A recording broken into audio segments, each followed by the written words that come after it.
दर्शकों का स्वागत है। मैं हूं आपके साथ कविता राणा। दुनिया के नक्शे पर मौजूद भारत और ब्रिटेन दो अलग अलग देश हैं। दोनों की संस्कृति में जमीन आसमान का फर्क है, फिर भी भारत पर अंग्रेजी हुकूमत 300 सालों तक राज कर पाई। और आज जब ब्रिटेन में सियासी तूफान आया तो देखिए हर कोई एक ऐसे शख्स की ओर देखने लगा जिसके दिल में हिंदुस्तान बसता है। हम बात कर रहे हैं भारतवंशी ऋषि सुनक की। इन दोनों पूरी दुनिया की नजरें ब्रिटेन पर हैं क्योंकि पीएम पद के बड़े बड़े दावेदारों में एक हिंदू यानी कि ऋषि सुनक सबसे आगे हैं।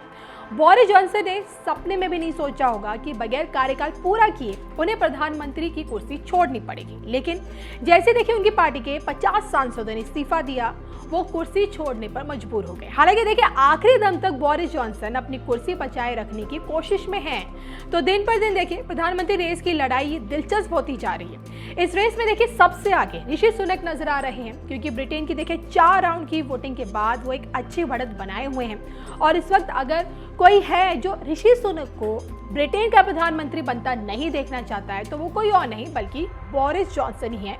ऐसा इसलिए क्योंकि बोरिस जॉनसन सत्ता गंवाने के पीछे सिर्फ और सिर्फ ऋषि सुनक का हाथ मानते हैं। और एक दौर वो भी था देखिए जब भारतीयों को अंग्रेजों की 300 साल की गुलामी सहनी पड़ी थी, और एक आज का वक्त है जब अंग्रेजी हुकूमत की बागडोर संभालने के मुहाने पर एक हिंदू खड़ा है। अगर ऋषि सुनक देखिए ब्रिटेन का अगला प्रधानमंत्री बन पाने में कामयाब होते हैं तो ब्रिटेन के इतिहास में ऐसा पहली बार होगा जब एक हिंदू, एक भारतवंशी ब्रिटेन की 7 करोड़ जनता पर राज करेगा।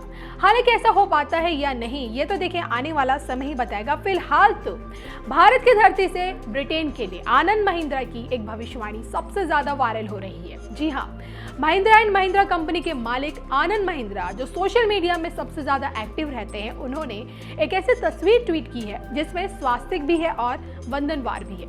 ब्रिटेन में एक ऐसे घर की तस्वीर ट्वीट की है जो कोई आम घर नहीं है बल्कि पीएम हाउस है। असल में आनंद महिंद्रा ने 10 डाउनिंग स्ट्रीट की एक फोटो अपने अकाउंट से शेयर की है। अब इस फोटो में दरवाजे के दोनों तरफ स्वास्तिक बने हुए हैं। इसके अलावा भारतीय घरों में लगने वाला आम के पत्तों का जो वंदनवार होता है वो भी टंगा हुआ है। तो 10 डाउनिंग स्ट्रीट पर लगे इस देसी तड़के पर ना सिर्फ जमकर कमेंट्स आ रहे हैं बल्कि लोगों द्वारा लाइक्स भी आ रहे हैं। लेकिन क्या आप जानते हैं कि ट्वीट की गई ये फोटो फोटोशॉप्ड है और आनंद महिंद्रा का इस फोटोशॉप तस्वीर को ट्वीट करना कई मायनों में खास बताया जा रहा है। या फिर यूं कहें कि इस फोटोशॉप तस्वीर से उन्होंने इशारों में ब्रिटेन के अगले प्रधानमंत्री की भविष्यवाणी कर डाली है। जी हाँ, सनातन धर्म के नजरिए से अगर हम इस फोटोशॉप तस्वीर में देखें तो वृंदनवार जहां शुभता का प्रतीक माना जाता है तो वहीं स्वास्तिक चिन्ह को एक शुभ शुरुआत का प्रतीक माना गया है। स्वास्तिक देखिए घर के प्रवेश द्वार पर ही क्यों बनाया जाता है, इसको लेकर हमारे शास्त्र ये कहते हैं कि स्वास्तिक बनाने से कोई भी बुरी नजर या दोष घर के सदस्यों को प्रभावित नहीं करती है। तो वहीं घर में देखिए दुख, तकलीफ, दरिद्र भी नहीं आता है। अब देखिए आमतौर पर गृह प्रवेश की रस्मों में ही इस तरह घर के प्रवेश द्वार पर तोरण लगाया जाता है या स्वास्तिक बनाया जाता है। लेकिन क्या असल में ये चीजें अब आगे ब्रिटेन के पीएम हाउस पर नजर आएंगी? ये सवाल इसलिए क्योंकि फोटोशॉप तस्वीर को ट्वीट करते हुए आनंद महिंद्रा ने ये कहा है, ब्रिटिश ह्यूमर दुनिया भर में मशहूर है लेकिन अब इसमें देसी ह्यूमर का तड़का लगेगा।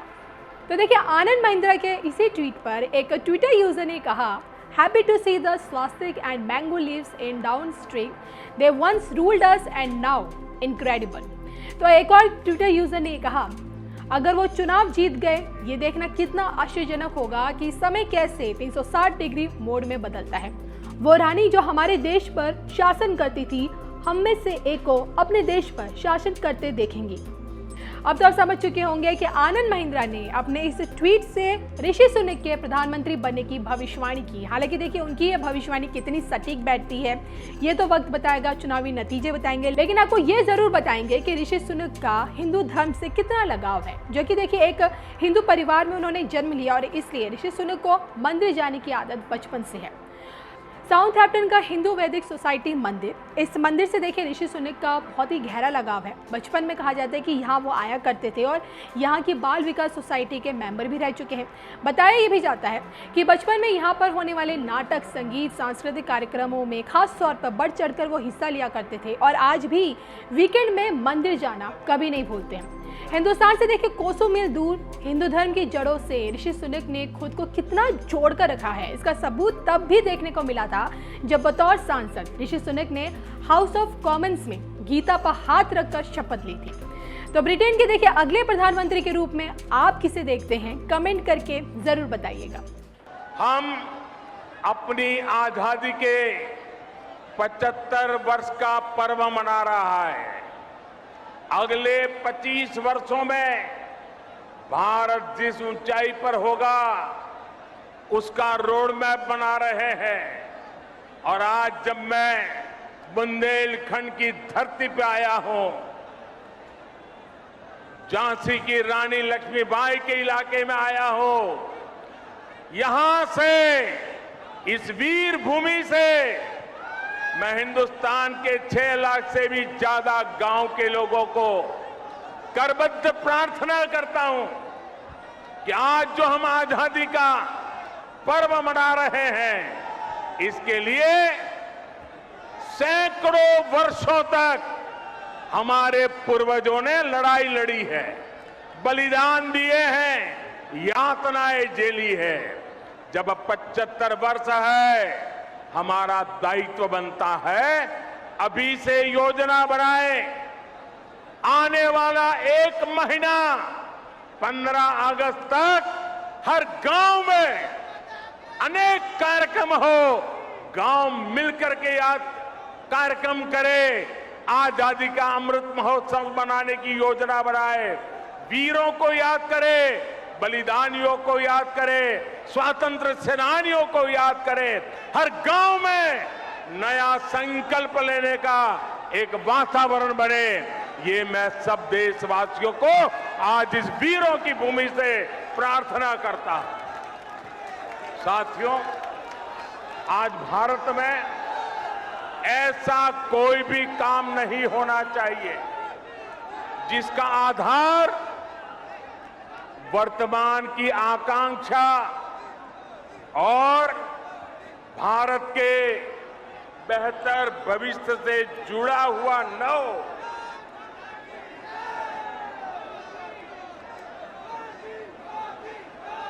हम कोई भी फैसला ले, कोई भी निर्णय ले, कोई भी नीति बनाए, इसके पीछे सबसे बड़ी सोच यही होनी चाहिए कि इससे देश का विकास और तेज होगा। हर वो बात जिससे देश को नुकसान होता है, देश का विकास प्रभावित होता है, उससे हमें हमेशा हमेशा दूर रखना है। आजादी के 75 वर्षों बाद भारत को विकास का ये सबसे बेहतरीन मौका मिला है। हमें इस मौके को गंवाना नहीं है। हमें इस कालखंड में देश का ज्यादा से ज्यादा विकास करके उसे नई ऊंचाई पर पहुंचाना है, नया भारत बनाना है।